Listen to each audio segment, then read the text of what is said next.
உளையான சேற்றினுடைய இன்னொரு அனுபவம் என்ன?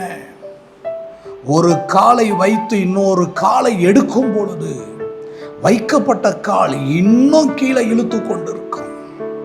உங்க வாழ்க்கையில ஜான் ஏர்னா முளம் சறுக்குகிறதை போல உங்க வாழ்க்கையில அடுத்தடுத்து தொடர் தோல்விகளை நீங்கள் சந்தித்து கொண்டிருக்கிறீர்களா?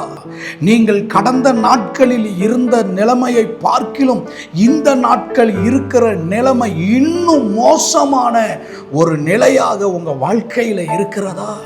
எவ்வளவோ மேல வரத்துக்கு முயற்சி பண்றேன், எப்படியாயிலும் விடுதலையை பெற்று விடுவதற்கு முயற்சி எடுக்கிறேன், அதை இதெல்லாம் செஞ்சு அப்படி இப்படியெல்லாம் புரட்டி எப்படியாவது இந்த பிரச்சனையில் இருந்து இந்த போராட்டத்தில் இருந்து மேலே வந்துவிட முயற்சி செய்தால் நான் சறுக்கிக் கொண்டே போகிறேன். இன்னும் இருக்க இருக்க என்னுடைய நிலை மோசமான ஒரு நிலைக்கு போய்கொண்டிருக்கிறது என்று கலங்குகிறீர்களா? இன்றைக்கு கர்த்தருடைய செய்கை உங்களுடைய வாழ்க்கையில வெளிப்படும். கர்த்தருடைய அதிசயம் உங்களுடைய வாழ்க்கையில வெளிப்படும்.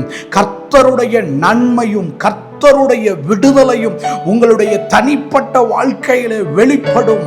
பயங்கரமான குழியிலிருந்து, உளையான சேற்றிலிருந்து உங்களை, உங்கள் குடும்பத்தை, உங்களுடைய தொழிலை, உங்களுடைய நிகழ்காலத்தை தூக்கி எடுக்கிறதற்கு ஒருவர் இருக்கிறார். அவர்தான் ஆண்டவராகிய இயேசு கிறிஸ்து.